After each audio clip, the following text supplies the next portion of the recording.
Hello everyone, welcome to today's session where we're going to look at this sonnet, One Day I Wrote Her Name by this stalwart Elizabethan poet Edmund Spenser, published in 1595 in the volume Amoreti and Epithalamion, which contains 89 sonnets and some short poems.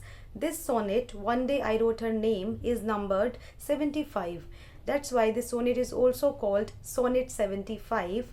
And if we talk about this volume, Amoreti and Epithalamion, then Amoreti is a sonnet sequence in which Spenser describes his courtship and eventual marriage to his beloved, Elizabeth Boyle. And Epithalamion, so in this volume, there is also a series of short poems which discusses about, or which is a poetic celebration, poetic public celebration of marriage. And this series of short poems is also called Anacreontics and Epithalamion. So this was what the backdrop of this poem, or the related to publication. So let's begin the reading of the poem. I'm reading out it for you. It goes thus: One day I wrote her name upon the strand, but came the waves and washed it away. Now, being a love sonnet, this poem begins in a perfectly romantic setting where one day the lover and beloved were sitting on the beach, and the speaker or the lover is telling us that on that day he wrote his beloved's name on the beach in the sand. And here the word strand means beach or shore of the sea. So as he's saying, one day I wrote her name upon the strand, but came the waves and washed it away. But the waves came in and washed the name away. So this is the beginning of the, or the setting of the poem, where both the lovers are sitting on the beach, and the lover, in attempt to immortalize his beloved, is writing her name on the beach in the sand, but the waves are obliterating or destroying his attempts. So what happens next? Let's see the third line. Again I wrote it with the second hand, but came the tide and made my pains his prey. Now here again, as he's stating that again, in a very unsuccessful attempt, he again wrote the name of the beloved, but the tide came in and obliterated it. So it goes in vain. And here you should also notice, or maybe you have noticed, that but came the tide and made my pains his prey. Now this act of tide with his destructive waves, when he had targeted the poet's attempt of writing the name, or poet is a man, so when the nature or the time destroy, that how nature and time destroy the man-made things, here this line is symbolizing this fact too. But came the time and made my pains his prey, made my efforts his victim, made my efforts his prey. So this is what the first quatrain of this poem, where I hope that you have got that what's going on. Poet is trying to immortalize or eternalize his beloved, but the attempts are going in vain.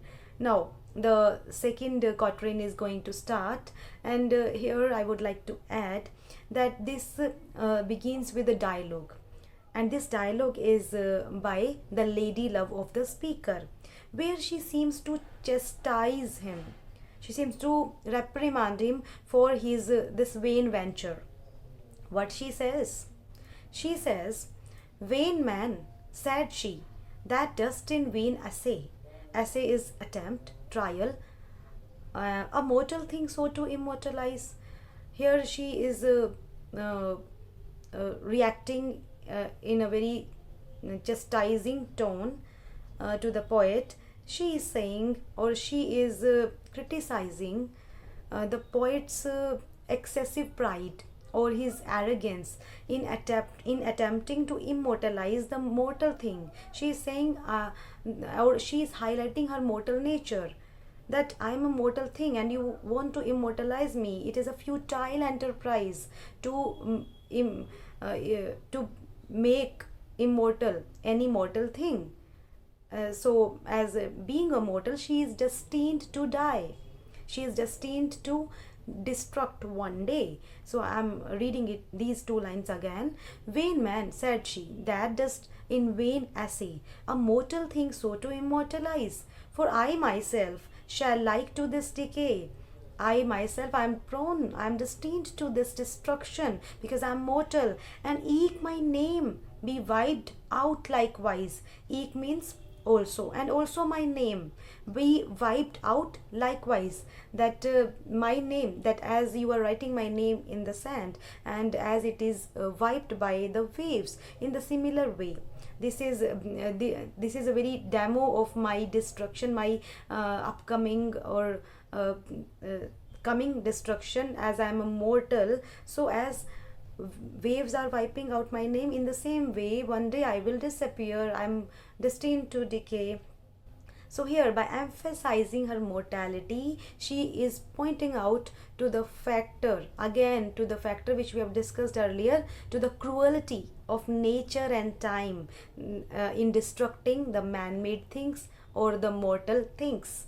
So this was what the response of the beloved or the lady love. Vain man, said she, that dost in vain essay a mortal thing so to immortalize. For I myself shall like to this decay, and eke my name be wiped out likewise. So this was the second quatrain of this poem, and we have completed up to here 8 lines. Now as the 9th line is going to begin, so I would like to draw your attention here to this change. There is a change from the 9th line. We can observe, as I will tell you, I will describe you the meaning of this line, then you will find that there is a change of tone, there is a change of mood in the poem. Mood we can't say, there is a change of tone in the poem, which is also known as volta in sonnets. It is a volta, it is a turn in sonnet, though this sonnet is not composed in octave and sestet, as volta is a feature of this division, octave and sestet, where octave presents a problem and sestet as a resolution, and this change from problem to resolution is marked by volta. But this sonnet has not been divided into octave and sestet, but then too. This is one of the major features of Spenserian sonnet, where he adds volta, though he divides the sonnet into the very Shakespearean division, three quatrains followed by a couplet. But then too we can find volta or turn of the tone in this Spenser, usually we find in Spenserian sonnet. So let's resume our discussion, our interpretation of the poem. So this 9th line, which is highlighted in yellow color, where there is a response by the lover, by the speaker, and we find that he is not giving up. In a very not giving up attitude, he is responding, not so could I, let baser things devise to die in dust.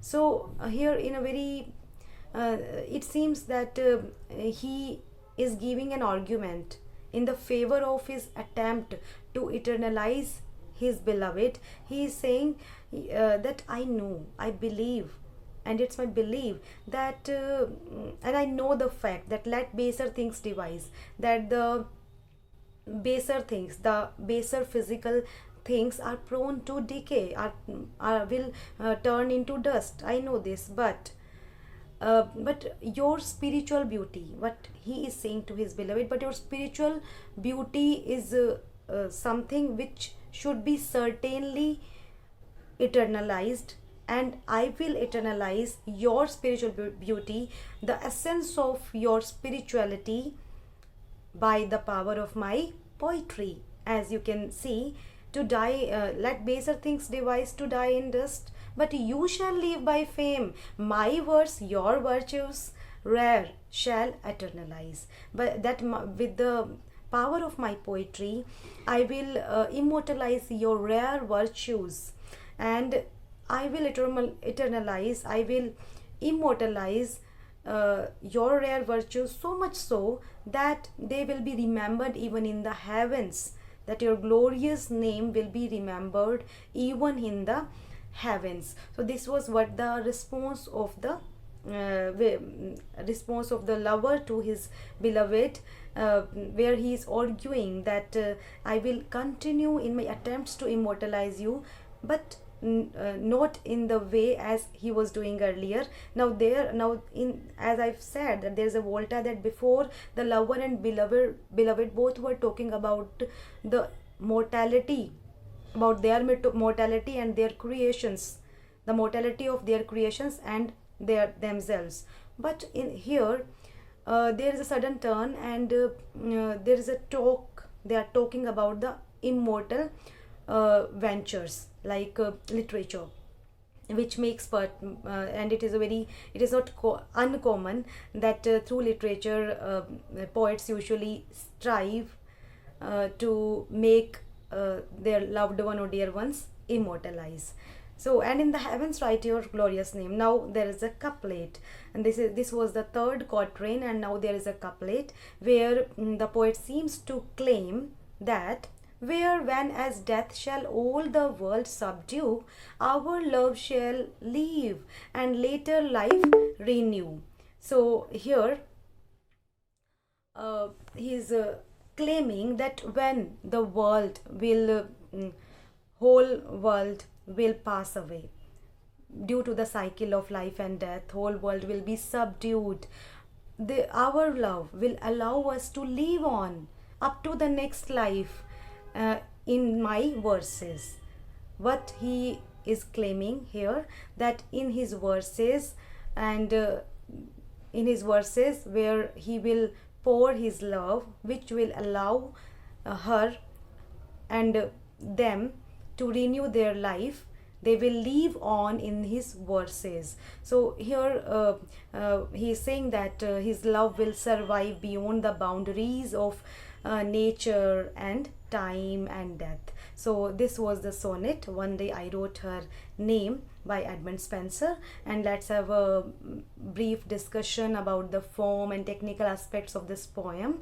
So if you see the structure of this poem, then this has been divided into 3 interlocked quatrains followed by a couplet. Interlocked in the sense, as if you see the rhyme scheme of this poem, it goes thus: A B A B, B C B C C D C D, and E E. And if you see the rhythmic pattern, then this poem is composed in a regular iambic pentameter.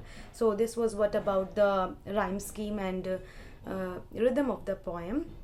And there is also use of enjambment in this poem. Enjambment is a poetic technique in which a sentence is carried over to the next line without any pause, and this enjambment we can observe in line number 9 and 10, where as you see that let baser things devise, after devise there is no pause, there is no punctuation, and it is just carried over to the next line: to die in dust but you shall live by fame. So this is what enjambment is. And then we can also see alliteration in this poem. Alliteration, as you know, is a repetition of the consonant sounds in in 2 or more words. And here in line number 4 and 11 there is an alliteration where in pains and pray there is a repetition of P sound, and in verses and virtues there is a repetition of V sound. So this is alliteration.